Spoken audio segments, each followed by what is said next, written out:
workshop, our building code review workshop in order. And Commissioner Banks, you would go ahead and lead us in our invocation and our prayer. Please stand at your hands. Once again, Father, we thank you for your loving kindness and your multitude of mercy, God. We pray that you lead us and guide us and keep us and continue to protect our community. We ask this in your son Jesus' name. Amen. Amen.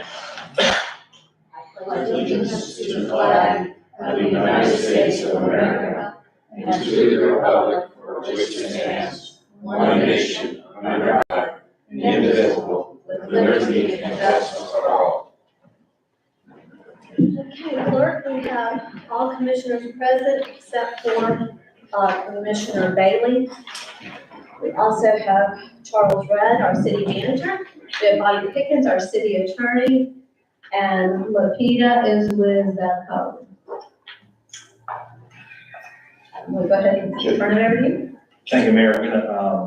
Lupita's gonna give us kind of a big picture look again at what we're doing and why. And then last time we didn't have large maps. We have them printed on the wall over here, which is the existing map and the proposed. I have asked, like, the future land use looks identical. What she's showing us is that we now have the data. They have the map. We don't have to go to the county to get new maps and so forth. So for future, we'll have them available more readily to us. And then she's gonna get through all and caught up, answer questions. We'll go into 3B, which was as far as Planning and Zoning Commission got in their review. Thank you. So I'm the regional planning and senior planner for Development Associates. And I have with me today Emilio O'Brien, who is our GIS and planner. He's got a PS in urban and regional planning from Florida Atlantic University, and a great GIS person for us. So if you ever need your maps, this is the guy who created them. Welcome. Thank you. So he's gonna also help with my slides. So if we can go to the next slide. We've been working towards updating Crescent City's land development code so that your regulations and even more importantly also your processes better align with your unique sense of community that you have. We're focusing on preserving your natural and cultural resources, including your historic resources, and to equitably leverage the benefits of development. So as part of the LDC update, members of the Planning and Zoning make recommendations to the City Commission, and their role as the land use authority is to review the purpose of the regulations, making sure that they're achieving your local goals and objectives that are in your comprehensive plan, and to protect your valued assets to facilitate the desired change as we move forward. So collectively, your team that's been working on this has about 80 years experience. It's made up of urban planners, landscape architects, and civil engineer. And the primary goals of the entire team were to help determine whether your prescribed regulations are in compliance with industry best standards, to check that the topic is clearly formulated, and to decide if a suitable approach has been taken to address development issues. So you have a full team here. So we began by performing an assessment of the current land development code to identify deficiencies. And that is, that looks like this, your diagnostic report. That was published August of 2022. This is my go-by. So the review two reviews that happened, focus on the code suitability to satisfy the city's objectives, your development objectives anyway. Were they consistent? Are they enforceable? And are they easy to use? So the scope also included developing potential solutions relevant for the code updates, such as the downtown core overlay and its performance standards. So we should be on number 4. So the land development code for Crescent City is being developed in accordance with your state statutes, following industry best standards. And the reason for that is so that we can encourage high quality development and also to provide for a streamlined development, a very transparent development. So good codes are the foundation on how communities are built, how great communities are built. And they are the framework that regulates, where and what type of development can occur. And when well done, could make it easier for your local government to implement its vision that's in your comprehensive plan. So slide number 5, you can't see this, but the schedule towards adoption includes the project team reviewing interim work products monthly with members of the planning and zoning, your historic preservation, your tree board, and the city commission, as sections of the documents are ready for review and comments. And doing it this way helps to manage expectations and allows for adjustments throughout the project, which is never too late to do. So, prior to the planning and zoning review and the subsequent comments that come from the meetings, articles are first peer reviewed, by your city designee, which in your code is your city manager.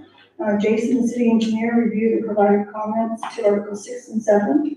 Your tree board provided articles to Article 4 up to 4.5, and your HPC commission. So following the review and comments, the articles are then forwarded to the city commission, and I think this is 3 or 4 workshops that we're on right now.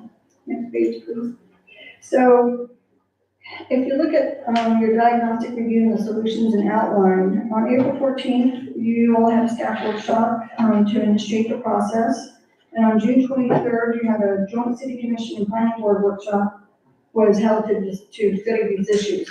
These were the codes that were identified as priority in your diagnostic report. And so this is just a snapshot of what the diagnostic review addressed, where it was found in the current article, and where it will be found in your proposed article. That's just a highlight. So the results identified issues and challenges, and it also acknowledges waterfronts, the fact that it was a gateway location to the St. Johns River. And it also envisions a code that would usher in a vibrant, livable, pedestrian-oriented downtown, capitalizing on historic assets. So the major focus areas did include the creation of a downtown district and overlay, and adding, in keeping designs for your architectural and architectural, residential, commercial design guidelines, and also ushering in historic preservation design guidelines. Mayor, I have a question. Okay. So, the second row down, it says historic district, established district. That was in the notes. Okay, we have one. Yes, you do. You have a district, but you don't have a local certified government, so Well, we know that, that's what We that don't have a is. local district though. but I would say that it's fairly significant that we have a national district, and usually that's considered a more advanced No, it's not. situation. No, your historic preservation, local government status gives you teeth. A national register does not. A national register simply. But we also have, acknowledges it. okay, this is just a little, I mean, we have an ordinance. It just seems like this is not really capturing what our issue was described as. Well, you're not reading the ordinance. That's in 316, and that completely outlines what you need for a local district, which gives you teeth in your local preservation, which is what the Secretary of Interior standards are going to go by, where you get your certificate of appropriateness, whether or not you can demolish, if it's a contributing building. Your current ordinance does not do that. We have an ordinance, but it does not. I'm sorry, we have an opinion from our attorney that is different than that, and actually what I read in the proposed ordinance, well, seemed kind of, but anyway, I understand you've explained what that is describing, so I think we can move on. That's very helpful. Let's move on. I think she's. No, I understand now what the summary is. Thank you. And what, attorney opinion are you referring to? I'm the attorney. He's rendered us an opinion on this? Sorry, that's what you just said, he rendered an opinion? So, to some people, yeah. So anyway, because that's kind of getting in the weeds. I mean, to some people, shouldn't that be public record, and shouldn't we all be informed of Copies of that. what our attorney is saying? Frankly, I don't think this is the place to discuss it. But you brought it up. She brought it up. Okay, it was an aside, I was trying to understand what Peter was telling us. Now I do, so I understand what is being described in the little block. And also, go ahead, Commissioner. Bobby, if you've rendered an opinion, That's what I'm, please give us that. yeah, I don't remember, but specifically, but I'll check and I can send that to you. Okay, thank you. Okay, go ahead, Lupita. Apologize for the interruption. So, creating a code, is and has been a process which has led to the elimination of duplication, contradictions, and confusion resulting from regulations in several different ordinances. I'm sorry, gentlemen, I'm so sorry. I'm gonna ask you, we're trying to hear her and your conversation. So, thank you. So in other words, the same ordinances were found, they were either a duplication or created confusion because they were everywhere. So your proposed regulations are intended to achieve a variety of objectives. And one of them is preserving open space in environmentally sensitive areas. And all the way from that to making your development review process more predictable. So in addition, your city's assets, your downtown and the preservation of your historic district and incentivized downtown overlay and your CRA all have positive economic implications. And the basic components of your development code comprise all of the regulations and standards that have historically in your land development code been scattered throughout your zoning ordinances, your subdivision regulations, and various other land regulatory documents. And so the challenge has been to organize those regulations. So this is how it's organized. From your diagnostic report that you had August of 2022, you are now going to have a unified development code that consolidates regulations into a single document, making it transparent, making it predictable. And that document includes your zoning, your subdivision controls, your design standards, and your administrative procedures. And that was a great call by the City Commission to unify and to charge as a task for unified land development code. So now if we can go just to 15 really quick. So we're gonna go over 3B, which is part of your zoning, and for just to recap, your zoning ordinance regulates the development of your buildings, your activities, and your land uses. And so what that is basically saying is it's gonna establish where you put your residential, your commercial, and where other land uses can be located within the city. What type of permit is required for each use, and what standards apply to new uses and development. So development within the districts comply with the standards that are applicable to that district. So each district has its own performance standards, setbacks, et cetera, et cetera. So if you can go back to number 14. So Article 6 is your site plan regulations. And your site plan regulations involve compliance with your technical standards. And they develop super clear procedures for reviewing and approving site plans, which is vital. So the site plan review assures that your construction is designed and developed in a manner which is going to assure adequate provisions are made for traffic safety, for emergency access, water and sewer disposal, management of stormwater and erosion, and protection of the environment, groundwater, habitat, and historic resources, and minimizing all those adverse impacts on adjacent properties. That's all now going to be found in Article 6, where before it was, scattered all throughout. So now, and then if we can go to 16, sorry. So subdivision regulations. Subdivision regulations address the quality of development. So you have your zoning, you have your site plan, and here's your subdivision regulations.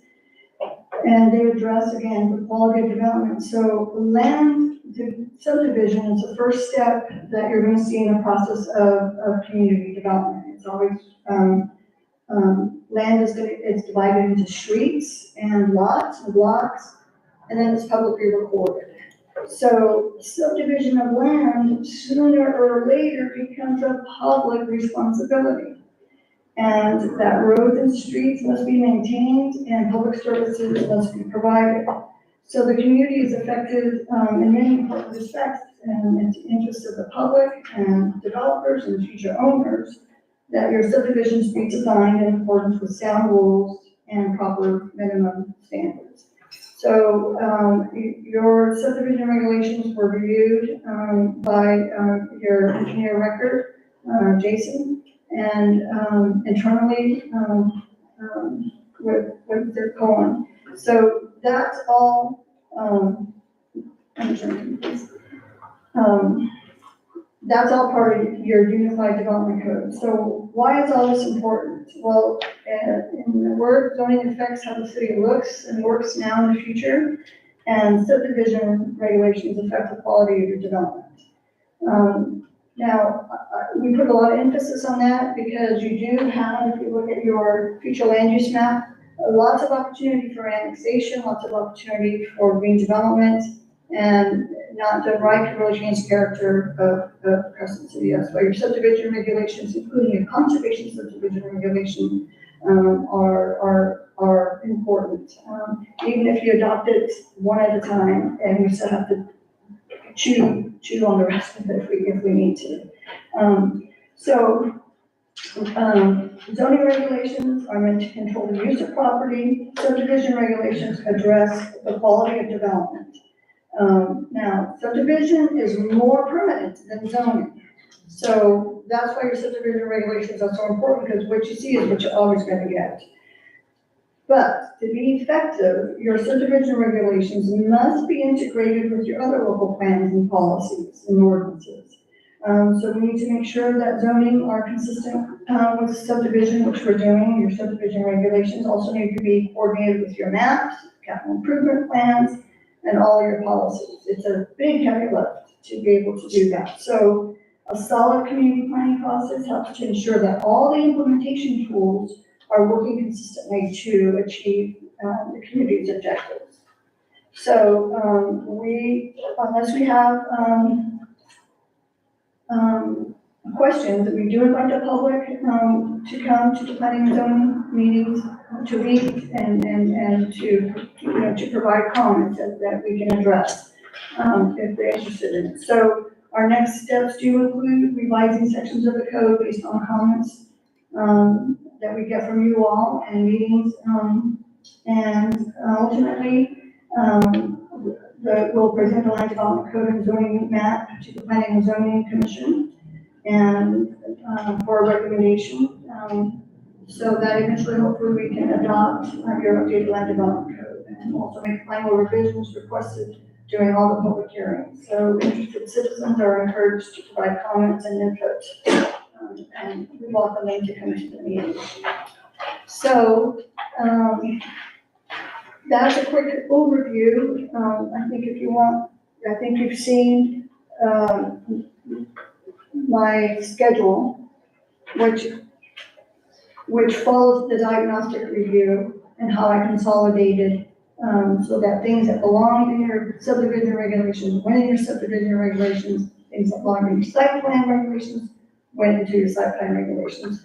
And so my go by is not only your current existing code, but also what was addressed with the City Commission and the Joint Planning Commission as priority. And you highlighted some things that were listed as a priority, which I went over, which we focused on to be able to capitalize on some of those assets. So I'm happy to address any of those, and then ready to jump into 3D at your.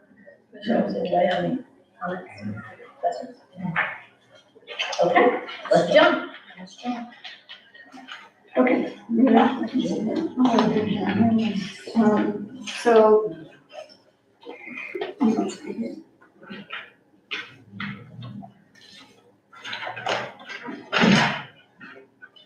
I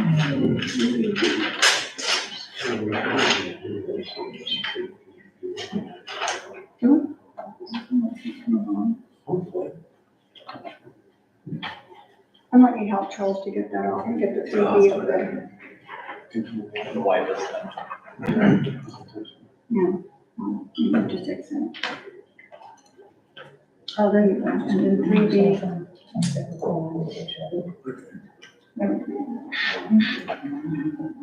There we go. Just need to zoom way in.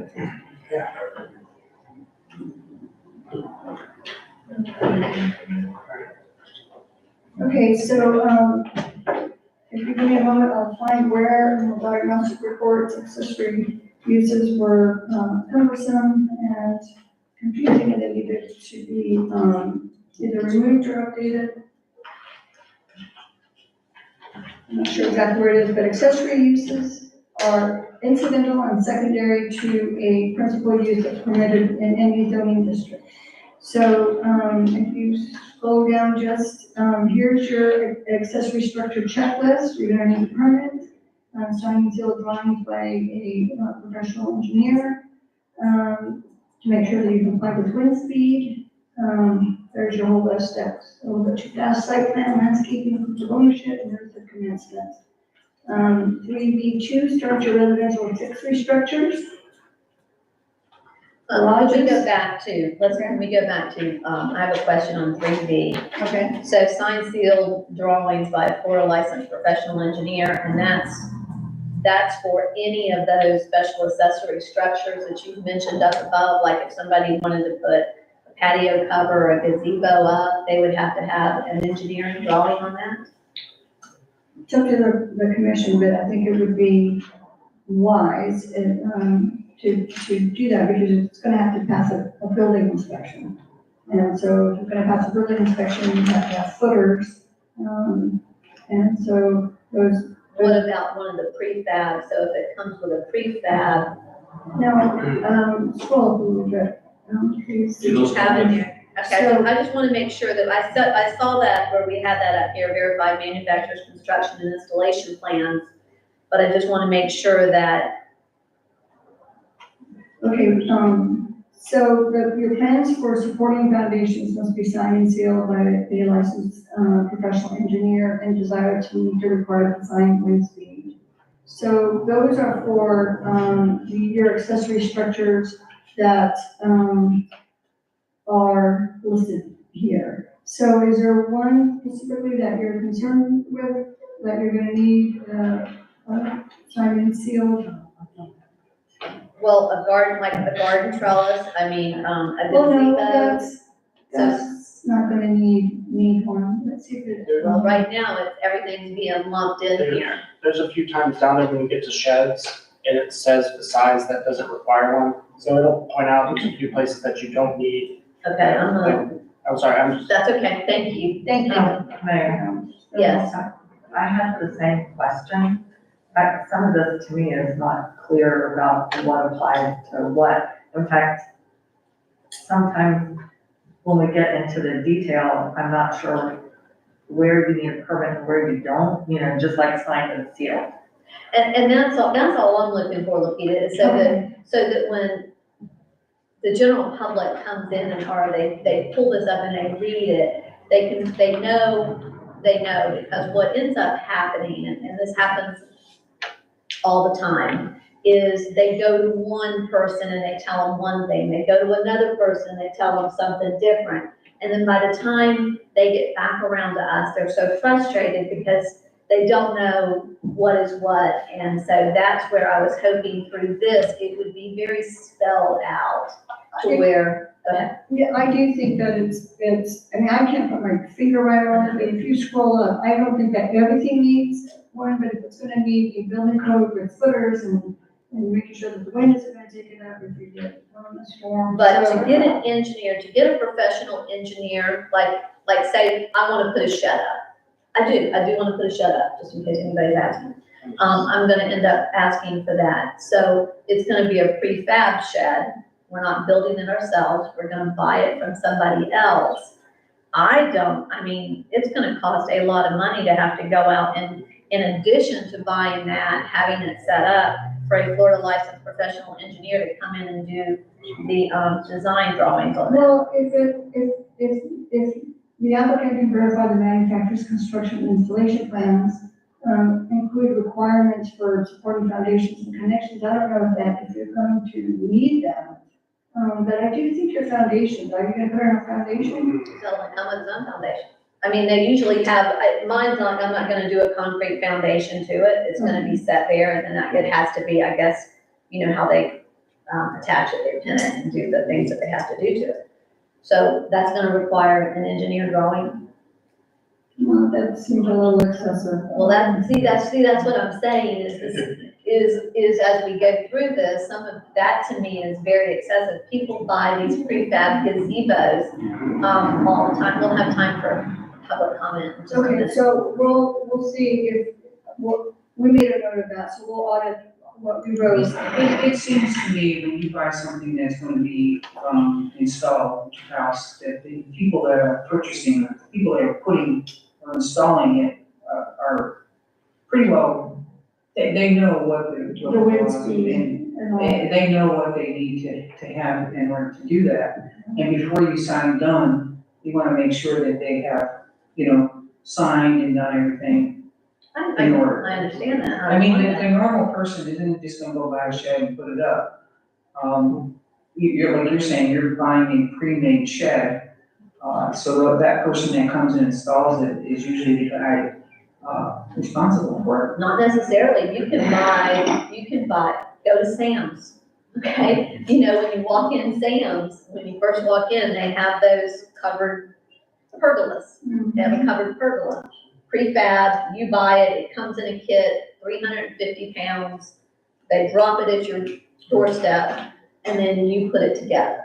Okay. So if that happens, and it's my understanding, you probably would have to have a permit from the county, but are you also gonna have to have the engineer drawings to do that? Well, yes, sir. I just had a shed put up out there, code enforcement, did they come in and get what they needed?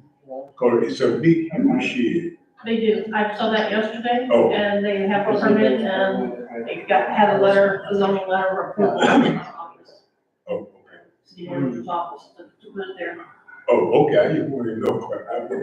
It's huge. Okay, So so, they got a building permit, they may not need signed and sealed. So I just think- We'll look for them. Okay, and that's, I'm not trying, I'm just saying that as I read this, it was regardless, you had to have that. And so I think maybe if there's some language in there as we're going through this, maybe if there's some language in there that would prevent you from having to do that. Because when you involve an engineer in something that costs you maybe $500 to buy, and then you're paying $1,200 for an engineer to do the proper drawings, it just seems a little onerous. So I do think that it's probably in here somewhere, but we'll make a note of it and make sure that it's highlighted when you do would need it, sorry. Pam, Currently, our code, allows decks and sheds to put up without a permit, and if they meet a certain size, less than 150 square feet. Is that still going to apply or not? That's later in the, yeah, Okay. Does it still apply? it's in the new part, yeah. We're gonna get to that. Mayor, could I have a couple of, are we going page by page? Yes. that's what she's doing. Okay. So, and I'm gonna ask the public, just kind of let us get through this, and then we'll have opportunity for public comment. I mean, we highlighted that so we can make it clear, and I think it does, if you scroll down from maybe to residential structures, so, Okay, Commissioner DeVito has a question. yes, ma'am. She was trying to finish, so that's, well, okay, do you want me to go back to my page one question? Because I'm not sure that this is funny finished. Okay. So on page one, first of all, I had a couple of questions for page one. In the very first paragraph that mentioned, you have to comply with the Florida Building Code and the St. Johns River Water Management District where applicable. I'm assuming you mean their regulation. It doesn't say regulation or whatever, but where exactly, like, I have no clue, and the rest of the public may not either. Where do we anticipate that the St. Johns River Water Management District is gonna have regulations? Are we talking about Water dogs? bodies, Pardon? the water bodies. If you have a Right. property adjacent to water bodies, so you might want to be more specific, you might need to be more Right, I'm specific. just saying that's just very general. And there should be regulations or rules or well, something. Okay, it's clear they would prevail. Also in the second paragraph, second sentence, it says Florida Building Code nor the city's design wind speed. What is that? So not all pre-manufactured accessory structures available for purchase online or through a local retailer comply with the Florida Building Code nor the city's design wind speed. So the wind speed is, it's gonna be the building code wind speed. So it's addressed in your city ordinances. So that may change, and so instead of changing your whole code, just whatever the current wind speed. Okay, so somewhere in our building code, we have a set wind speed that buildings have to Correct. comply with, okay? Then, in paragraph number 3, I have 2 questions there. It mentions tree houses. What exactly is a tree house? Are you thinking of that as a separate structure or something that someone actually puts in a tree? Well, what I considered a tree house was what I could build for my kids, that they could go up there. It wasn't habitable by any stretch of the word, but nobody needed to come and get a permit for it either. It's not that I expected it. That's not what I'm asking. I'm saying, and I'm asking for a particular reason. So is that something that you build into an actual tree? Usually.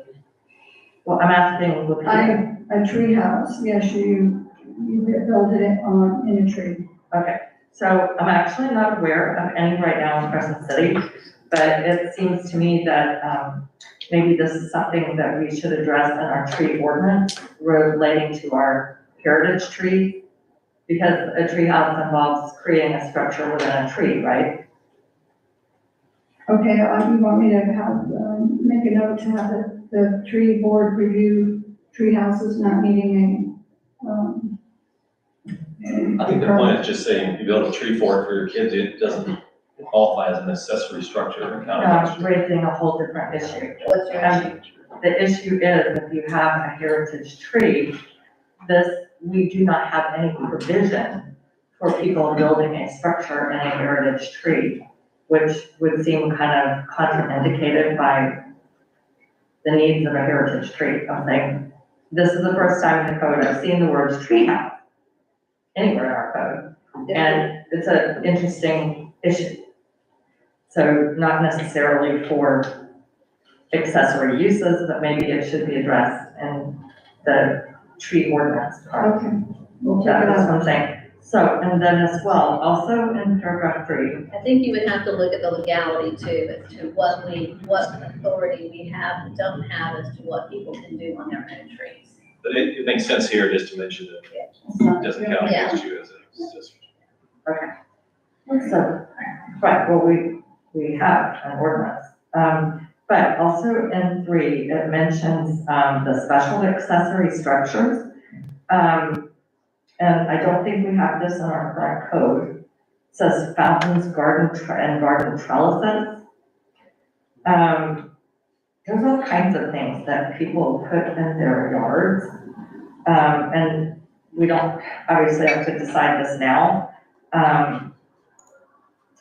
It seems like maybe there should be a more general category of, I don't know, decorative items, that might include fountains and garden trellises. I mean, if you're regulating gazebos and trellises, would you feel that it would be appropriate to regulate, say, grape arbors?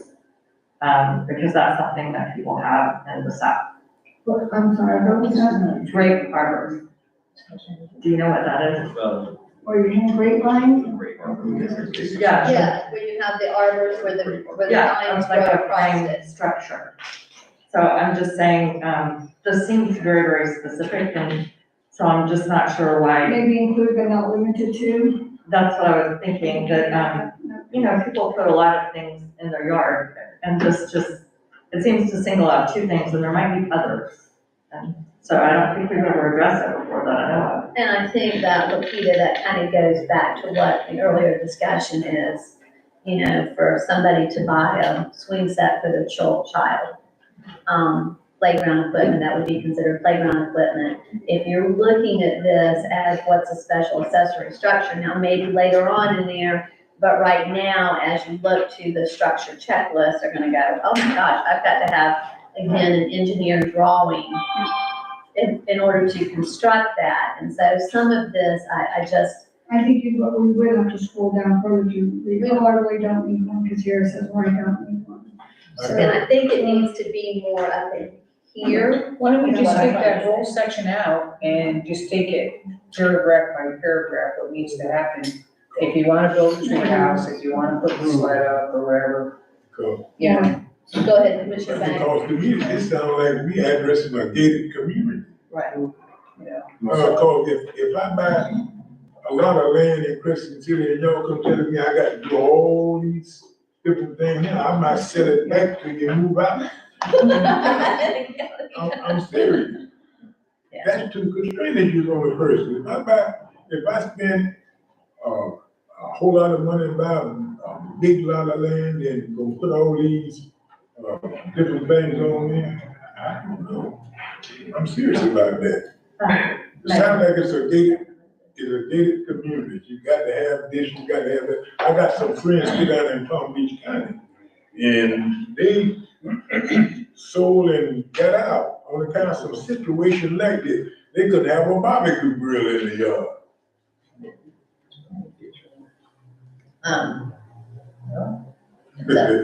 So, I should have, Anita has another.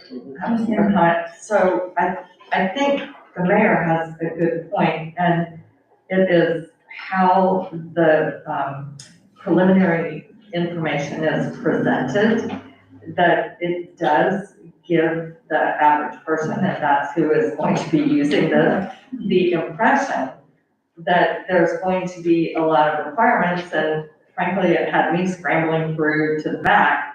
So I agree with the mayor that somehow in the way it's presented and organized up front, it could be more clear that some things will not be requiring them. don't start with that page. And then, Because as you go further into it, I mean, it does state that, it's just when I'm looking at that front page, yes. the general public typically, they don't wanna have to read that much into it to try to figure that out. so, and it's To make it intended. a little more Put the user friendly. checklist at the end. So if we start Okay, let's with move on. three special accessory structures, then it's saying they're not limited to these swimming pools, pool enclosures, decks and patios. We can take out fountains and garden trellises and if you like, but here's your pool setbacks are measured from the edge of the water. Your swimming pools and spas exceed 2 feet above grade. All yard requirements, for your setbacks. And here's your setbacks, and that just makes for better neighbors. Well, and we understand that, but I think when you come back again to your front page, I don't have a problem with special accessory structures being defined there as to what you're referring to. What I have an issue, and I don't have, but what I'm drawing attention Here's your to is, requirement checklist. then you go into a checklist immediately underneath that. So the general public's gonna look at that and say, oh my gosh, I've gotta do all this in order to put up my child's. So we'll move the checklist, to another place in case somebody's coming in and they don't really need a checklist because it's something that they're getting doesn't really require a building permit. And especially if they don't require a signed and sealed engineering permit. Okay, so we wanna move on to garages. Commissioner DeVito, do you have And we have to be mindful because we've got until 4 o'clock and then we're No, going to, that's we have a fine. lot to get through, so, No, that's fine, we're on garages, we're good. okay. Okay, we have to go back up to garages. So, Look, if you can make a note to page numbers will help us. I got the note for that. Yes, And BJ. I got everybody on it. So in your garage, so the garages, so they fall into one of two types, either attached or detached from the principal residential structure. And so, subject to the same, yard and height requirements, detached garage, front yard, it's a 20-foot setback. So these are your setbacks. On 3, it mentions the overlay, what overlay? So now, we might want to change this, and I probably would recommend that we do, and enclosed garages are required for all new single-family homes in the overlay. I think that came up with the planning Yeah, it did. commission, that it doesn't need to be required. So, that's up to the city commission. Number 3, What overlay was it referring to? downtown, yeah, the downtown. Yeah, I thought it was on. well, And the downtown overlay falls in the historic district. but may I have a question? Yes. Yeah, I didn't understand this at all. There's some language here that makes it sound like any new construction has to have a garage. It does say Well, that. if you don't want that, this is the time to say, let's delete this requirement. It's not mandated at all right now. It's your code. You're more than welcome to say, let's Well- discuss deleting it and see if we have a consensus and build one and delete it. Well, first of all, I mean, I think that requiring garages to me is very out of character with the way Crescent City is built right now. There are a lot of homes that don't have garages, there are a lot of homes, that have garages that have been remodeled into rooms. So, I don't know, So if, I don't quite see So requiring if- a garage. if you do a garage, then it does have to be 12 feet by 24 feet. So instead of being required, just close garages from single-family homes. So have the following requirements. And so so if you do want a garage, you can have one, and that's what your standards would be. Yeah, I think for any new, I feel the same way, that should not be a requirement that you have to have a garage. Some people don't like it. I recommend it. Yeah, I can have.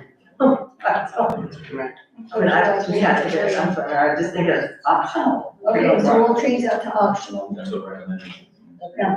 That's what the Recommended, so we'll do the recommended. Yeah, so we highlighted that to change that to, should someone want a garage, then this is what you do for a garage. Mayor, I have a question on the subject of coverings for vehicles. I didn't really see any place in here that dealt with carports. Carports or garages. They're considered garages under the accessory structures. Okay, but how would I know that? Peter, would you address that for us, please? It does say. I think it's addressed in here, but, so we might just scroll up and just. Shall also include carports, it says right there, if you read in the garages, under A. Yeah. Go ahead and, the term garage shall also include carports. Go back to your first page of 3D, Okay. go to garages, Okay. shall also include carports. We go to the top. I still don't see it, but I guess I'm. Look. See right there, look, garages, shall also include, garages in quotation marks, shall also include carports. Okay, there There you go. Okay. But, so wait a minute, so are you saying a carport has to be a certain size? She's saying that it has to be a minimum of 12 by 20. Or That correct? 24. 24, I'm sorry, 12 by 24. So the number one question that came up in my mind is, for a lot of this is, how do some of these requirements, relate to what we have now? Do we have requirements? Is this totally new? Well, let me look at what the diagnostic report said about garages. And obviously there have to be a certain minimum size or you can't put a car in it, so. Okay, under your current code, it said under 251, parentheses 7, garage criteria is out of place. It's not clear that garages are required or what the standards are. That's why we created the garage standard. Because the commission thought that they needed one back in August. Okay. But that answers that.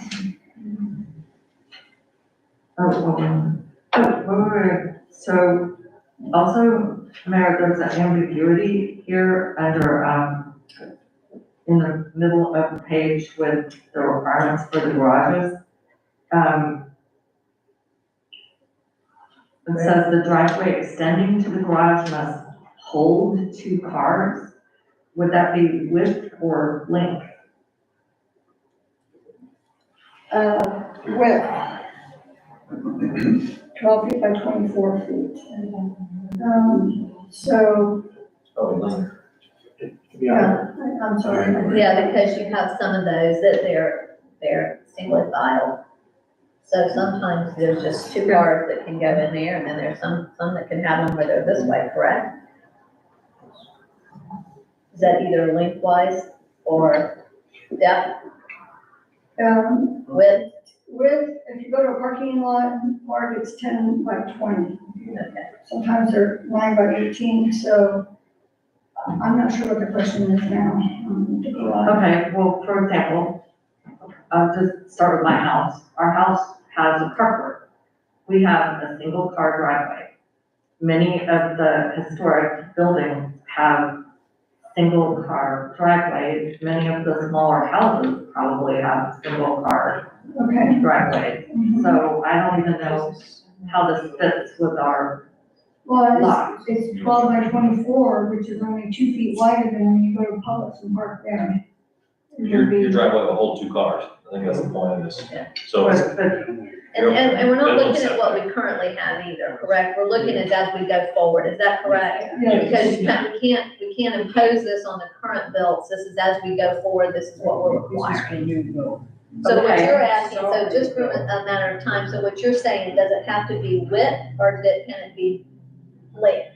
Is that what you're asking? correct, and another reason I'm asking is because there are quite a few vacant lots, and there are small lots, vacant lots in the historic district, and I'm just not sure whether, We removed that, made it optional. Should you want a garage, this is where your garage should be, but you don't have to have one. but this would also be a carport.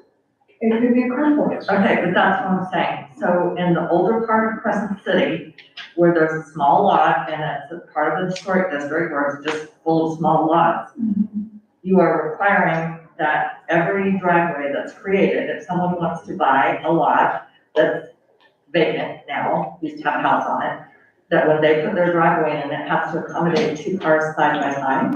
Okay. so just 2 cars. It just says has to hold 2 cars. It can be end to end, it can be side to side, but it's gotta be able to hold 2 cars. Okay, is We it don't want parking possible? on the grass. Yeah. Setback's already 20 feet. So your setback to your house is already 20 feet. I mean, so, I don't know, I'm just saying, to me, we can't decide all this now, but this is the kind of thing where the devil's in the details. I can envision some lot where this would be very problematic. can you, I think every lot should probably at this point in time have required two cars to be able to park in it. Because if you've got 2 people living in that house, they typically are gonna have 2 cars. And so you don't want them, parking on the street, you don't want them parking on the grass. And if you don't have room in that driveway, they're gonna end up parking on the grass. Okay, They're gonna pull in and park somewhere, so. why can't people park on their own grass? That's what they do now. We have some cars that have, some homes that have 3 or 4 cars there, and they all park on Well, I don't want anybody, they can park on your grass, I don't want parking on my grass. I don't want anybody parking on my grass, including myself. Okay, but I'm saying, it seems a little problematic if we're saying we don't want to be restrictive of what people can do with their own property, that suddenly we're requiring that they have a paved driveway and It that doesn't they say paved. can only park on it. It doesn't say paved, it just says that their driveway If they needs to build be a able to garage. hold 2 cars. It If needs to they be build a able to garage. accommodate. If they build a garage, it doesn't say your Okay, driveway has to have.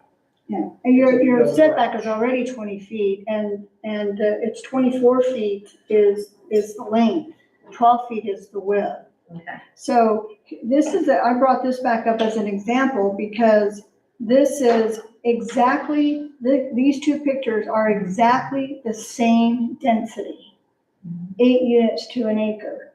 This is requiring, like your garage in the back. So if you don't have enough space in the front, you're parking over your sidewalk and you're making people go around. So the length is 24, but your setback to your house is already 20. So there's not an issue. And we're responding to your diagnostic report that said we need garage standards. So we included garage standards. And so, Okay, but this is getting very confusing because the mayor said we don't want people to park on the grass. I'm confused by that. It's their grass. If you want to park on the grass, go ahead. Now, most generally, people do not want to park on the grass, just because most vehicles, okay, they're, they drip oil, they drip stuff out of the air conditioning Just and to stuff look like at that. that, just to look It's at just that. really not good for, the environment, okay? But, I mean, if you want to park on the grass, there's nothing that we have that says you can't, so if I already So I take that back. If you want to park on the grass, park, but, so, okay, let's move on. okay, I'm not sure where we were, but, So I think we're down to residential storage buildings maybe. okay. P and Z had a comment about the maximum size. Our current code is 150 square feet, is that correct? 149?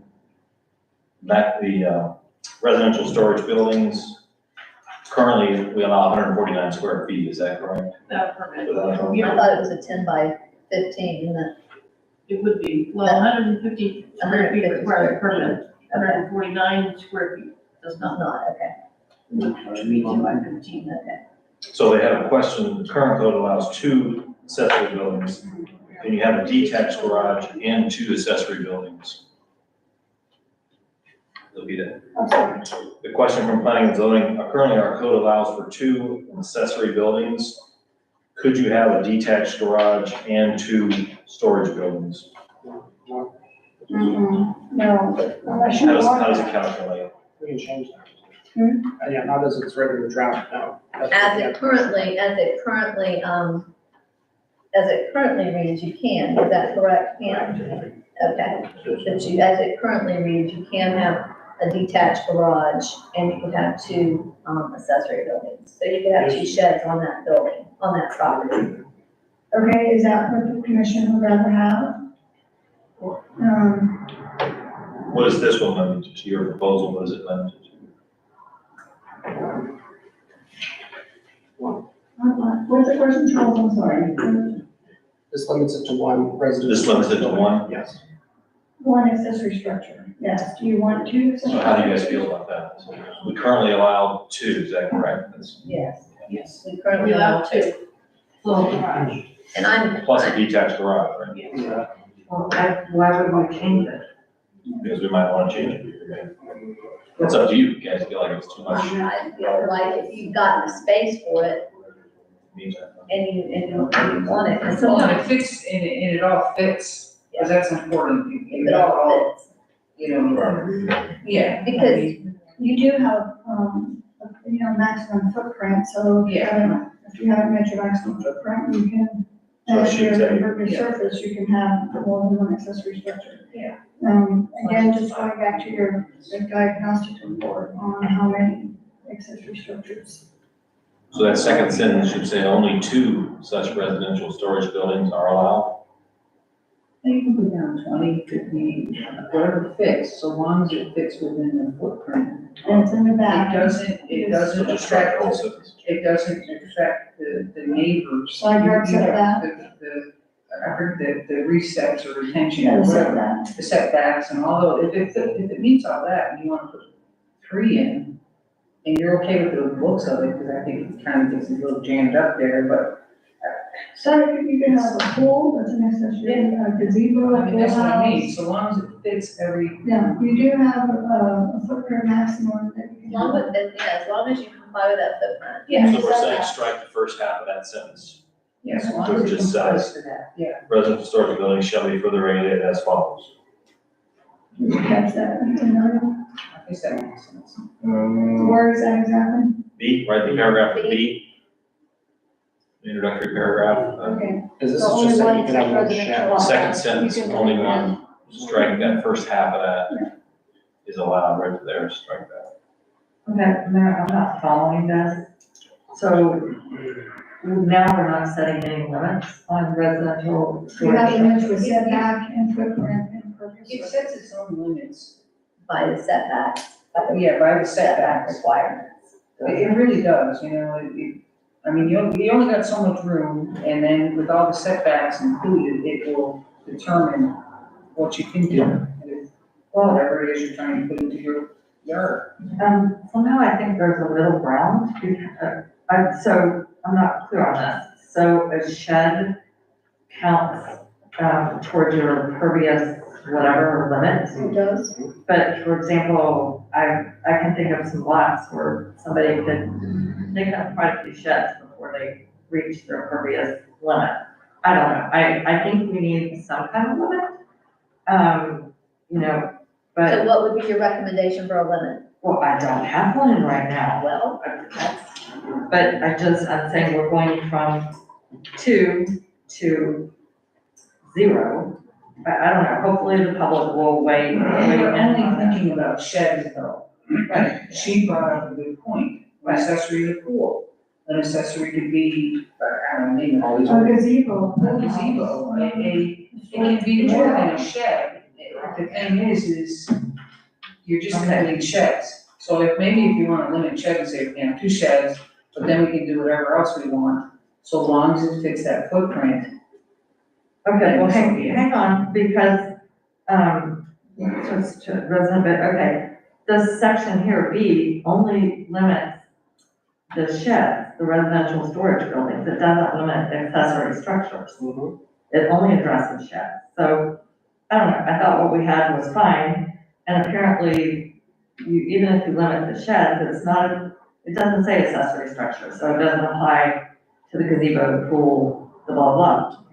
as it currently sits, though, we're allowed to, correct, Pam? Yes. Plus a detached garage, if you have a detached garage. Yeah. Right. I have a detached garage. Right. I have a little small shed that I put up, one of those little, Lego ones that you put up, and I put that up. So I could add one more shed and I'd still be, and I've got a very large backyard and I would still be okay. You still You need can put a pool in. And I could still put a pool in, And yeah. So, it goes in. so, Yes. okay.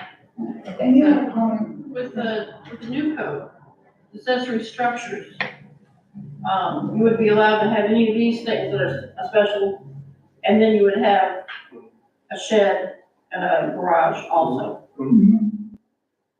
So what you're saying is if your setbacks in your impervious area allows for all of these things, you could have a deck, a patio, a gazebo, a fountain, a garden trellis, Correct, and a shed, and a garage. yes. And another shed, 2 sheds.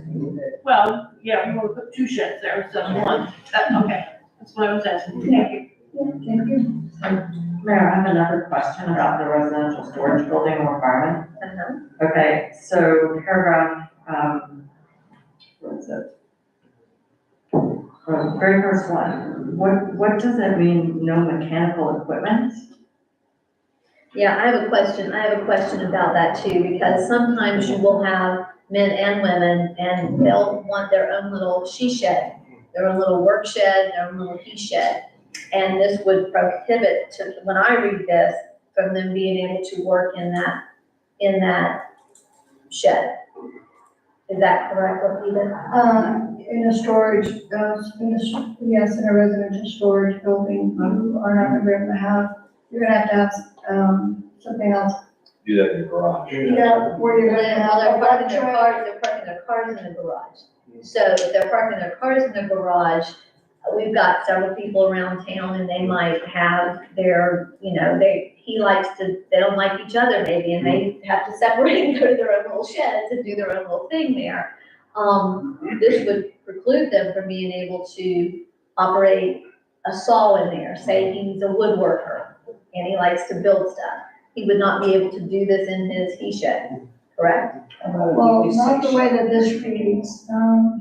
So we could take out the non-mechanical equipment, but that would require an electric permit, permit for, once it's powered by something else, but you don't want something gas powered, and you want to be working with it inside. So I think that the reason for that is because then you're moving to an area that's gonna require, electricity. And that's- I guess what I'm saying, what I'm getting at is we don't want to create something that people are going to be in violation of because they just want to enjoy their sheds. Okay. And I feel like with what we're doing with this is we would probably do that because we want to, do you understand what I'm saying? Yes. And then we would be doing that, and so then we're creating our own issues here. Yes, we deleted that. We didn't do a strikeout for non-mechanical equipment. Yes, sir, Commissioner Banks? I got a shed. Well, then y'all talk about the shed. I got a shed, and I do almost anything in there I wanna do. Yeah, electricity. I got me a planetary, I got air conditioning, I got a workbench in there. I got all of that in there, that's my shed. All right, there we go. Ain't nobody got no business coming You're right. around my house, see what I got in my shed. As long as it's sealed in. Yeah. It ain't open to the public then. It's a nice need, I bought it. From a matter of fact, in East Palatka.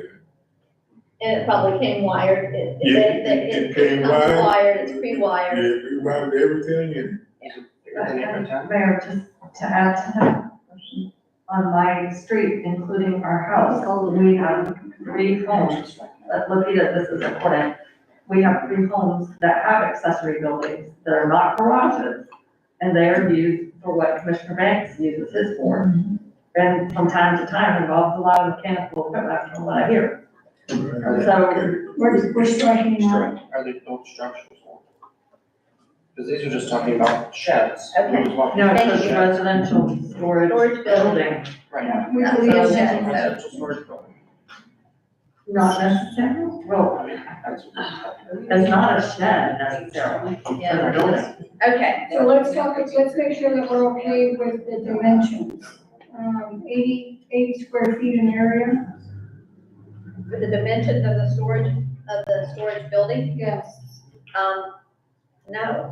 So what distinguishes a detached garage from a residential storage building? So it's minimum 60 feet from the front property line, 20 feet from the secondary front yard. And this is 8, it can only be 8 feet and 80 square feet in area. So that's very different from the detached garage. Currently, we just say it's 150 square feet needs a permit, we don't talk about. It's just in terms of what needs a permit and what doesn't, you can buy a little tiny. Is there a maximum on our shed size, Pam? Our storage building size? No. Just get a permit and you can put a barn out there. The one on Randolph that was put up is 2,100 square feet. Yes, Yeah. It's huge and it, with this code, it would have been prohibited. It doesn't Okay. sit behind the front line of the house, it's out by the street, actually. right on the street. Yeah, this code would have prohibited that building from being put there. So in this code also says that it should only be, I guess the maximum size would be an 8 by 10, 80 square feet, correct? Correct. For a residential storage building. P and Z recommended 150. Yeah. Okay, well, I'm very confused by this. because my house has a two-story building that is no longer a garage exactly. I don't even know what it was. It's a contributing structure to the historic district. So this is saying under the current code, I can't rebuild it if it is damaged in a storm. No, this is new. It said if it's damaged in a storm, then this would say I could not rebuild it. That's only if It's grandfathered It's in. on, it would, Yeah, You would be grandfathered in. So if it was destroyed by a storm, she would not be allowed to rebuild it. That's what I'm asking. She would not. No. If you change the code and there's something existing, it's considered grandfathered in. If the structure that's grandfathered in ceases, you know, by catastrophe burning, you know, tree falling on it, Was it like over 50%? Yeah. yeah, I thought there was a percentage It's a factor, percentage it's like when you destroyed. use a dock or something, there's a percentage factor of Yeah. what you can go back into that same footprint. she would not be allowed to rebuild it, depending on what happened to it. It's a detached garage, when you need this. It's not really a detached garage. Under this That's new how code, it it was built. It's a I don't know. garage, yeah. I don't know. Carriage house. If it has a concrete pad and it's built into the ground, then that's a building, and it wouldn't be a shed. Okay. I don't know what we're doing here. So do you want to remove the maximum size? Yes, let's remove that, so up to 150 square feet, Is that what we changed? that's what the planning and zoning commission recommended. So, Do we want to remove it completely?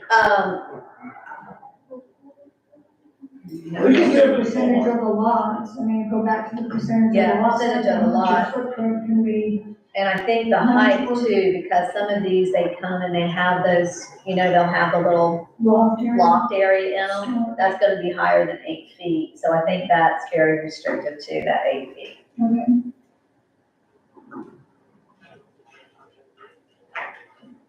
So let's take out the maximum. And as we go through this too, Lapita, I mean, this is something to think about, that should we annex, there might be some areas that we annex where, as we go more rural and people have more of ranchettes. Mhm. They have the ranchette properties, you know, the 5 acre little ranchettes or the 2 acre little ranchettes, you know, so we have to, Make sure we're not making everybody non-conforming. right,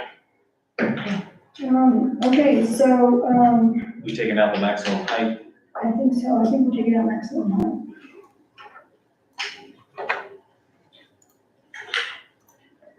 So that maybe not exceed your, I don't know. Primary structure.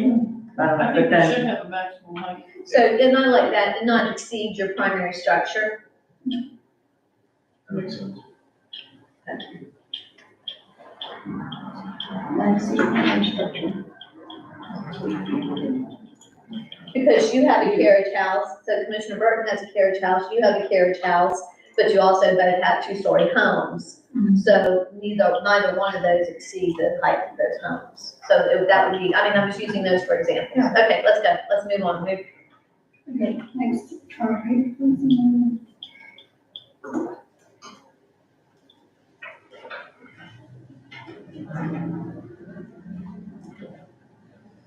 Thank you.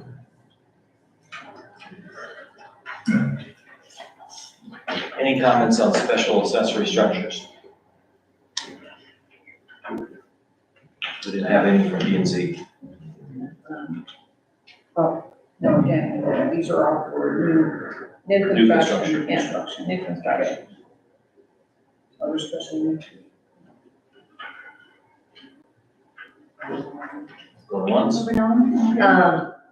to me, I find them very hard to understand. I don't know, I just think they're very hard to understand. So the pool setback shall be measured from the edge of the water. Does that mean the side of the pool? Yeah, those are. Well, your permitting person will understand that, Yeah, so it's not the concrete all around the pool, it's the edge of the water. You may have a very elaborate pool deck thing all around your pool. You don't measure from the edge of the deck, you measure. From the water's edge. Yeah. Out. And this applies to both in-ground and above-ground pools. Yeah. And those that have built semi in ground and above ground, okay.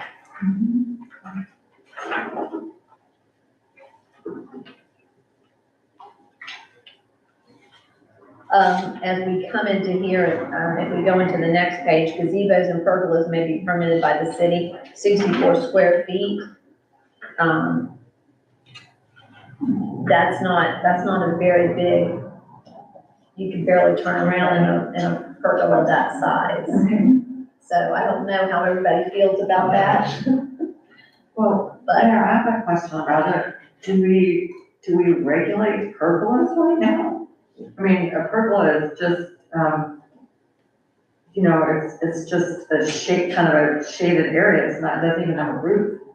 well, it does, it has, the The slab. pergola has the slab, Yeah, so it's still a structure. I mean, it's still a structure, so it has to, okay. from a wind standpoint, I think is that correct? Lupita? Yes, I mean, if it's a structure, it's gonna be on footings, it's all gonna go through the, Well, Wait, if they're saying 64 square feet, it's just an eight. like, 8 by 8. 8 yeah. Yeah, we highlighted that, so we can delete that.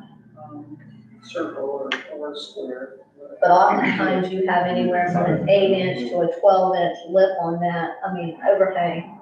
So you just eliminated, you know what I'm, because they come out, and that would be included in that footprint, correct?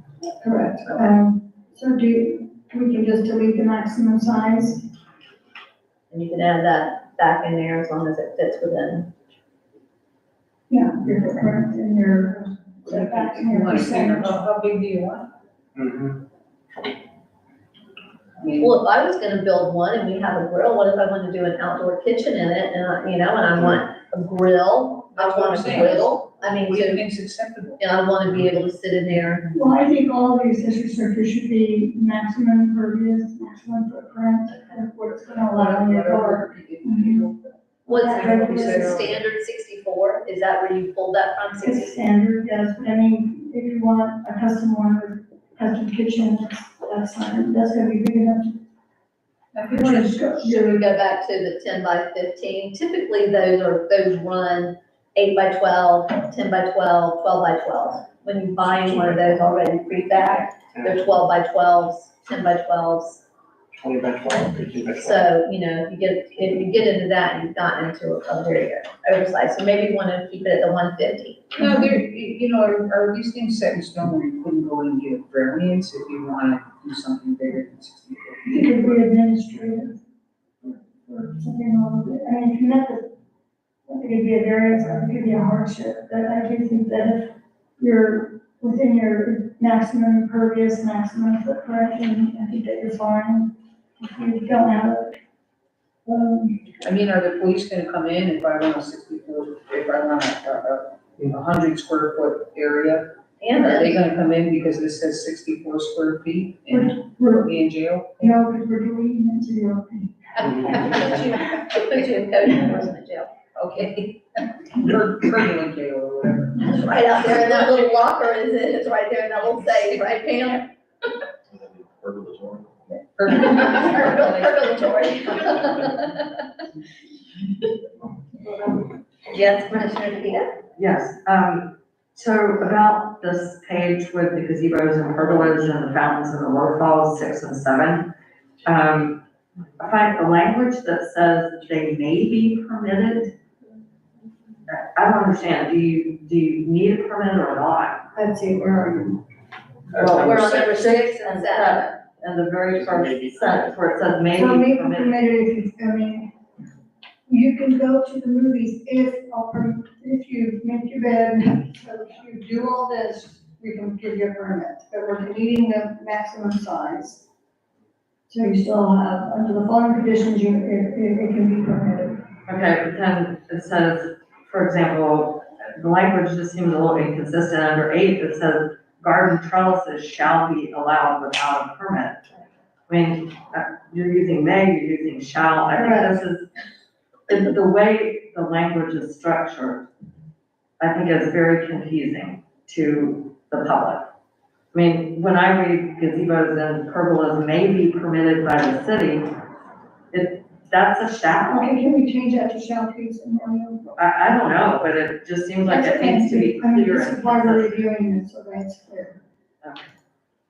I mean, that sounds more like a conditional use kind of thing. I think is what I'm again, saying. again, Lupita, it goes to making it user friendly from the public, the general public. Exactly. What about Go seven? ahead, Ian. Yeah. So- Can I say something really quick? Yes, sir. So I would also keep in mind that you don't want the cumulative area of all the accessory structures to exceed the area of the principal structure, so I would keep that in mind as well. Okay. Because if you have more total area of just accessory structures scattered throughout your lot, that's not very attractive. Little village, right? Yeah, so principal structure is primary. So seven has may also, we'll change that. We'll change all, we'll do a find and replace names to shells.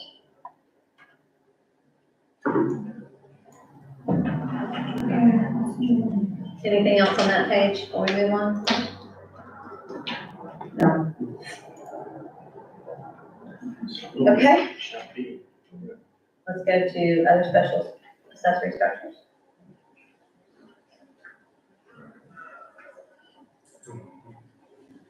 I don't even know if anybody uses satellite dish anymore, Yeah. We do here, but do you? Okay. well, we have, when you say satellite dishes, like our cable, our, you know, a lot of people that still are on direct or dish.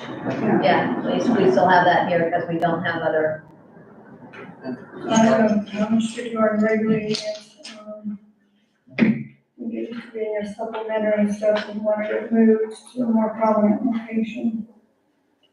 So is there anything on other special accessory structures that we have questions or? Nothing from P and Z.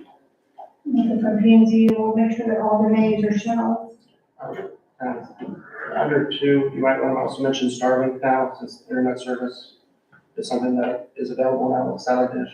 It just says for TV, digital satellite television, but now you can get satellite internet, you might want to add that in Add satellite internet. there. Yeah, or Starlink. Add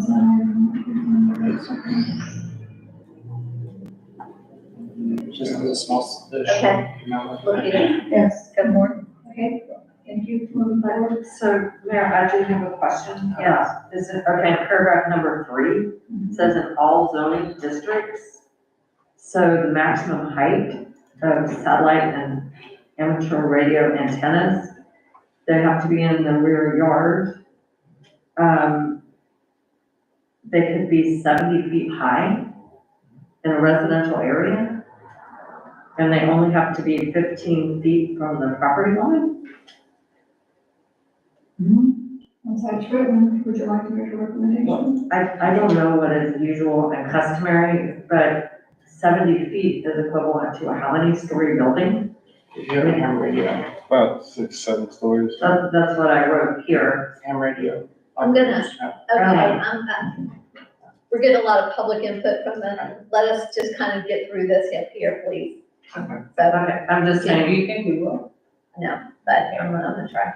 okay, so to me, in a residential neighborhood, having something, potentially 70 feet high, 15 feet from your property line, I don't know, I would just put a question mark there, We'll or, highlight that and we'll look at what the standard is. okay, because And examples of that And too, just Lupita, if you'll just give us examples to see what. Okay. So Charles, is it okay if I find it, just to send it direct to the commission and to CCU so that we can? Yeah. Have another meeting on it. Yeah. Here for, what was it, guys? Okay. Do you want to, please? Any other questions? just, If we don't, BJ, we're gonna have public comment, I'm not No, asking I spent hours going over this myself, I'm just trying to you. help. Well, you. I understand that, BJ, and we're gonna have public comment. I think that, Okay, just- sorry about that, Rachel, it's just, we're trying to get through this up here, and so, that's fine. Well, you skipped public comment, was number I have 2 not. on the agenda. We're not done. We're not done Back to the yet. workshop. But public comment's not going to be, we kind of need to go through this and then hear what the public has to say, so. I'm just saying, tell- according to the agenda, public comment should have been right after call over, not start the workshop. Okay, thank you. That's what I was given. Okay, thank you. Okay, Lupita, continue. Okay, any questions on portable storage units? Yeah. 16 feet in length and 9 feet in height. Just Yes. one observation, Okay. the portable storage units, it talks about the police department may approve them. We need some other verbiage for that, Okay, you know, the city manager, or the sheriff's office, I don't know, but something. we're gonna have permission. Manager. Okay, so by the way, can you choose that as the city manager? Where are we at? It is number C, letter C. We don't have that. The city manager, Mayor Shell. Okay. Do we have anything on the next page?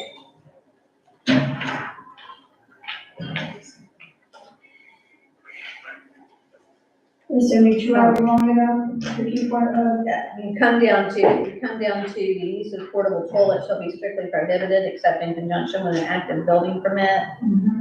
Sometimes I think, and I don't know how this works in Pam, when people have like a function, events, yeah. an event or a barbecue, they sometimes will have a portalette. Yeah. We just had a wedding in Orlando and they did that. They had a, Great.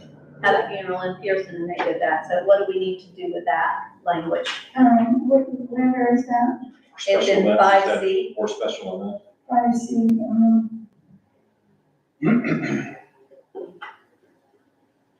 I see there, okay, I see. No, the whole five, Oh, all of that. just number 5. Um, So the active building permit or special event. yeah, or special event, there you go. Mhm. I think the point is no ongoing use of a portable. Yeah, that's Yeah. fine. So, and special event. Active building permit. So, can they get a building permit for a porta potty? Pam, Do folks get a building permit for a porta potty when you're doing the event? Do they have to get a permit from the health department or anything for a porta potty? I don't think so. I don't think so. That would be a Christina question, I don't. We don't get them for special events. I don't know about construction sites. Okay, we'll highlight that. Okay. Accessory dwelling. Actually, Mayor, I have something also to highlight on that page. Okay. I don't know if I'm reading this right, but if you go back up to number 4, the PSUs, whatever they are, the storage, portable storage units. If we have some apartments, I don't know, they don't really seem to, I don't know if they take into account, maybe just highlight this, do they take into account apartment complexes or apartment buildings? Portable storage units? Yeah, in terms of how long can you have it, You can have, I think it's 72 hours. Yeah, you said 70, you have it here 72 hours. That's Okay, so- longer. This is like a pod, correct? Mhm. So a lot of times people, if they're remodeling, they'll put everything in one of those while they're remodeling it, and they'll leave it on site,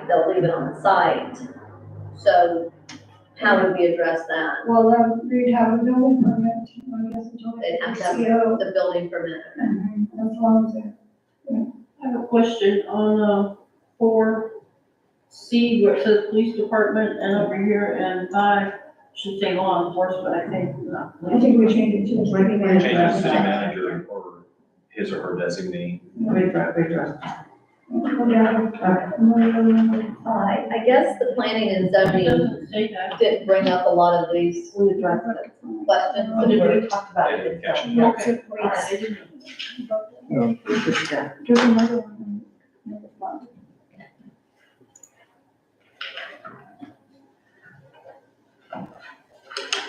Okay, so back to the 72 hours, or we're gonna change that, as long as they have, Active building. active building permit. I'm so sorry, but I know that we're really spending a lot of time on this, and we probably should have allotted more time. I don't realize we all have these same questions, but this is one thing I caught is we're in a remote area. So if you've got an advisory and you're gonna have 75-mile-per-hour winds and you've got a pod here, Yes, we can't get, oftentimes, you're not gonna be able to get somebody in here to move that pod within 24 hours because that requires a special mechanism to move those. So, Do we have any? yeah, you do in G. but, well, Mayor, I had the same note, I agree with you, we would have better more, We can do it. This one, straight the whole thing. I mean, There we go. So we deleted that comment altogether. I'm sorry, I can't hear, they're talking on mic. She's asking him a question. I think she asked. We would have a good meeting. Go ahead and ask your question. We deleted G altogether. Okay. Well, okay, but, does that, I thought the mayor had raised the issue, just that we needed to have more lead time. I mean, I do agree that there's a safety issue. To me, instead of deleting it, we need to figure out some kind of guidance for people to not bring in these things if there's a potential storm, or, I don't know, I think we need some guidance because we're not tied down, right? No, not technically. Right, so I don't know that deleting it addresses the safety issue. And I do agree that, the time frame here is not necessarily realistic, but it doesn't solve the problem to danger to neighboring structures and cars and all that kind of thing.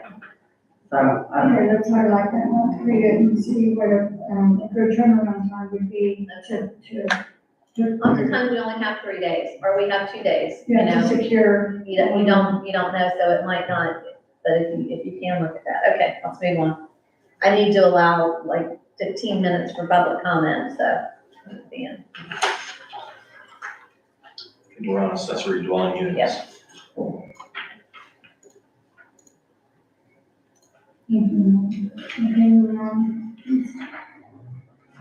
Okay, this is an accessory dwelling unit, this too also comes out direct from your, Rouse report for, an ADU, it's an independent residential dwelling located on the same lot as the standalone, to be, detached. And only one ADU is permitted for single-family residence, located in the same building as a principal dwelling or directly adjacent. You do it through a conditional use application, has to meet the following requirements, so let's look at the requirements and, make sure that you're okay with, the size and the percentage of the gross square foot, whichever's greater. And then there are parking space and extra rooms required.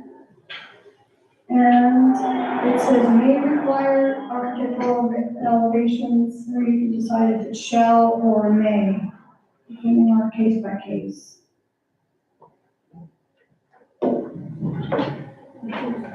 Any comments on that?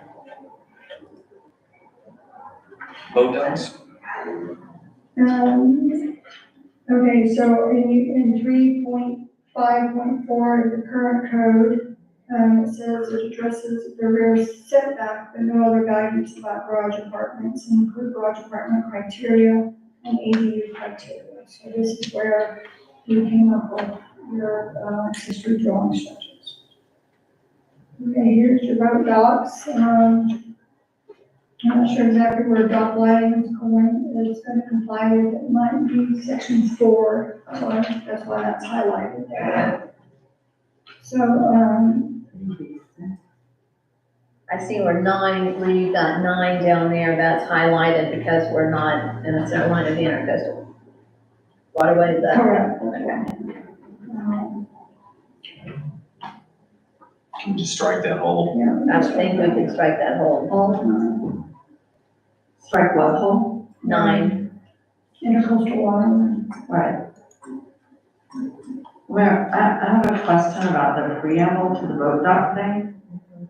So I don't really understand. there's a lot of, the preamble relates to Crescent Lake. We have at least 2 other lakes in town.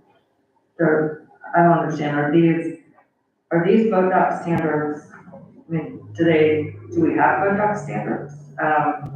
Do these relate to a large body of water like Lake Crescent? Are they appropriate for, We have Lake Small. Stella also, so we've got Lake Stella to consider as well, and Lake Argenta? and Lake Argenta. Okay. Those a lot are of those additional Small lakes. lakes with smaller lots? Yeah.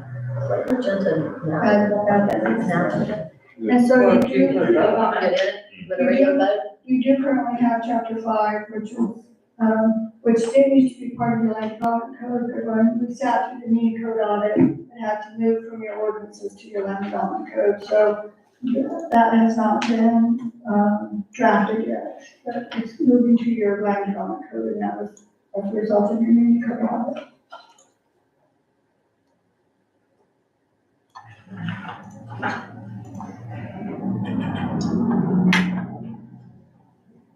I don't know if they need. Are we down 6.1, additional requirements? P and Z wanted a description of 3. Have a better explanation of that. Green high water line, okay, let's highlight that, I need to get into getting, for that number 3. I think it has to do with, they have like a flag lot that has a tiny little shoreline. Yes, but that can be, I think it's gonna be handled administratively. Yeah, it can be as long as there's no objection from either neighbor. Is that what it deals with? You just got a little slice, but your dock won't meet the code Yes, because it's not enough land? so it can be administratively through you, and, There's no objection. yes, and neighbors agree.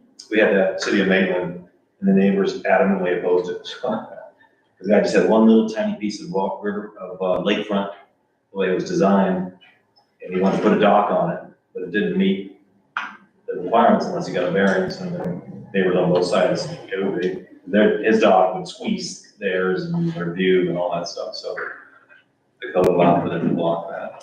I think you got a lot of this stuff like that, but it never get moved. Yeah. Yeah, that one might be similar, where they want to put a dock out there and the neighbors get a chance to, Right. if it requires a variance, they can object. Just any questions on additional requirements we did take out, we highlighted number 3, so I think we need a description. Wait, you took out what? We're getting an example, a descriptive example, number 3 for the,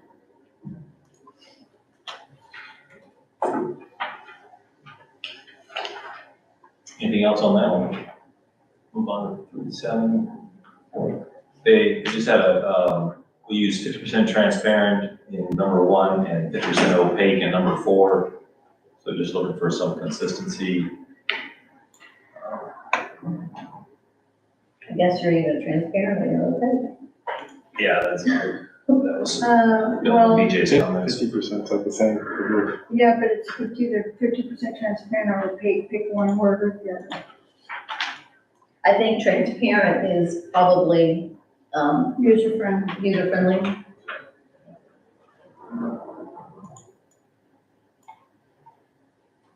I don't know how the other commissioners feel about that, You feel it transparent? Okay. As opposed to, Okay, Opaque. I mean, 2 different things. well, it's 50% transparent or 50% Got opaque, it, so yes, it's I would, either or. I would go through, yes, I agree. Okay, residential finish requirements, this was, a priority task assigned by the commission, 3.5.8. Diagnostic report says, please expand to include more criteria for fences and fencing criteria, regulations to zoning districts where applicable, this is a priority task. So, we have, we included more criteria for desired fences and we added fence regulations where applicable. Any questions on that? Well, it would always be nice for us and the public to know how this differs significantly from what we have, but I don't think we have time to go into that now. It was considered a priority task, and it's currently under 3.5.8, in your current code.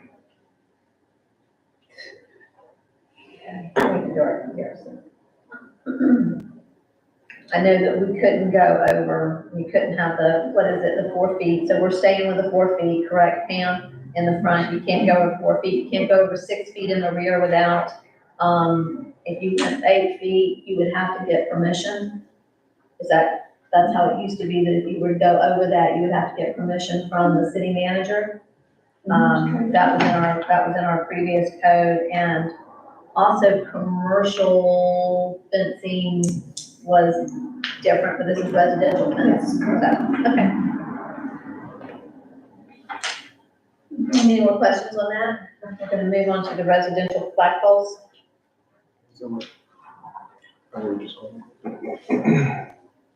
Any questions on the flagpoles?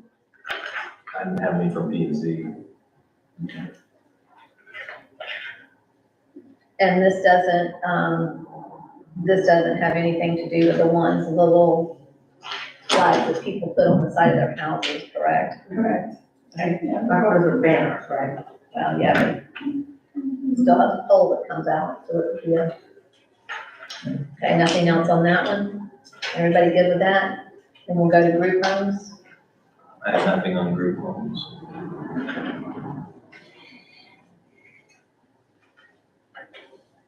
Um, 3B10, home occupation.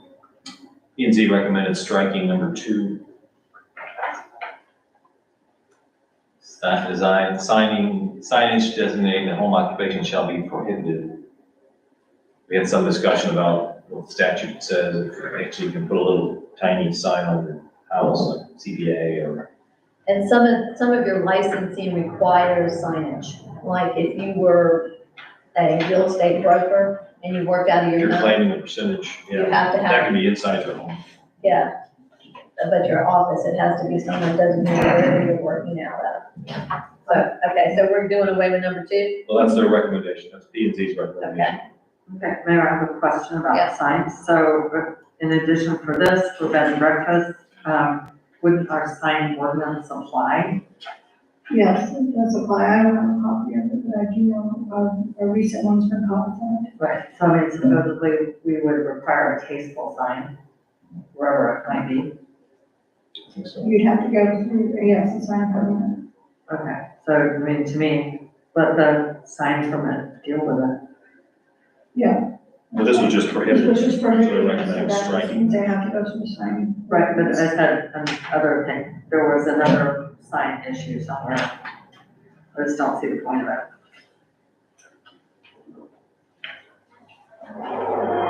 I had nothing on propane tanks either.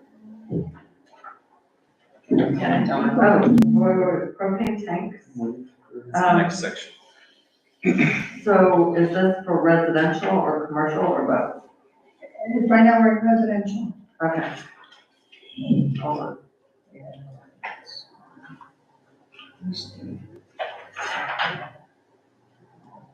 I didn't have anything on satellite dishes and antennas either.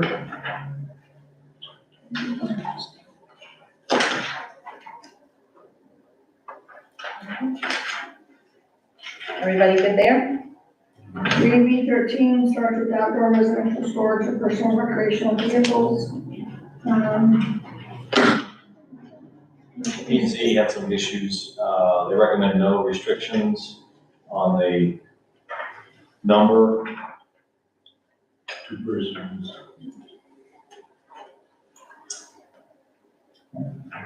Okay, Charles, I'm gonna, I'll pick it up from there. yeah, if we want to, I'm just gonna open it, I wanna go ahead and open it up for public comment. And then the commission can decide if we want to pick this back up. I know, we're going to do another workshop. We really got into this one, so it's a lot of, sorry about that, Lakita, but there was a lot of discussion that needed to take place. And you can email comments and questions, I need them too, and they'll be part of the record if I get email one, so that everybody sees a question and everybody sees the answer. Thank you. If you'll, just for right now, I'm gonna ask for any public comment, for them to say anything, and then if you'll just be here, so we might have to refer to you, so thank you. Okay, this time I'm gonna go ahead and open up for public comment. If you have anything to say, please step forward. Karen, you've got the, Michael Frank, 83 Lakeshore Drive. I would say for the storage buildings, one per residence, 80 square feet. We have one residence at the southwest corner of Chestnut that has at least 3 or 4 of these little huts all over, and that's not a fenced yard. It is unsightly. Gary, you've been out there, I think, city manager's been out there to clean up that property as well. So we need to restrict this confetti or graffiti of storage buildings just because people want to hoard things. So that's comment number one. No to the 70-foot high antenna towers. Antenna towers should be no higher than 10 feet above the roof, like a normal roof antenna. To Lisa's point, if that becomes unstable because of whatever conditions we have, and it's a 70-foot thing and it's flopping over on your house, that's not a safe situation. So no to the 70-foot high antennas. And the storage buildings, typically when you buy a prefab, you get all the manufacturer's cut sheets and engineering to do the foundations. All these storage buildings need to have an engineered foundation on them. And it's not gonna cost you $1,200 to get an engineer to sign off on a little shed like that. So the primary thing I wanted to address here is the architectural aesthetics and standards that we have. We had once upon a time, at least when I pulled permit for my house, then the architectural design, whereas the character of the building shall portray a high quality image and shall be clearly identified with a single theme of historic architecture within Crescent City, which includes colonial revival, classical revival, craftsman, Italianate, shingle prairie, Victorian frame and masonry vernacular circa 1900. Somehow, when I looked at our land development code that we have now, it's been whitewashed and turned into a word salad and so nebulous you don't know what you can build or what you cannot build aesthetically for any structure in town. On top of that, when we surrendered our permitting duties to the county is not aware, or at least they're not enforcing that aesthetic code requirement. Case in point, the discount auto parts that went up. It looks like any generic discount auto parts you'd see in any big city anywhere. It's supposed to be themed to be reflective of our historic small town architectural values. So that should apply to the commercial, any major renovations, homes, garages, and accessory dwelling units. So we don't have a bunch of sore thumbs sticking out all over town. And especially when people don't, it's their yard. Okay, right now it's like the Wild West out there. And it's not an appealing, aesthetically satisfying look for the city. And I want the city to look good. So that's why I would encourage us to get very descriptive with the architectural design criteria for our buildings going forward. And that as a gateway for, if we don't take back the permitting review process so that we can make sure that the aesthetics are there, we should have the opportunity to be like the gatekeeper, or at least the last review. Okay, the county's looked at everything. Let us look at the architectural features. How are the buildings going to look in the city or in the neighborhood in that context? Right now, it's not happening. okay, And I don't know how it's going to happen unless we work really close, Charles, with the county to let them know this is what we need and send them that part of the code so that their reviewers are aware of it. Because I honestly don't think they're aware of it. When I pulled my permit 8 years ago, we had a permit in Market here in Crescent City. So I just want the city to look good and be coordinated, and then hopefully we'll be happy with the appearance that is the end result. So thank you for the time. Sorry, we don't remember. Okay. Okay, do we have any other public comment? You're good? Okay. I'm waiting for the next. Okay, with that, we'll go ahead and we'll close out public comment, and commission, we still have 7 minutes, so if we wanna, restroom break, yeah, before we get started. I need a break. Somehow, I think we need to get a little better handle on how we do the workshops. The first part was good, but we weren't expecting it. So, you know, I think we just need to get a handle on how we do the formats. But anyway, I need a break, so, Okay, I this move to this adjourn. workshop.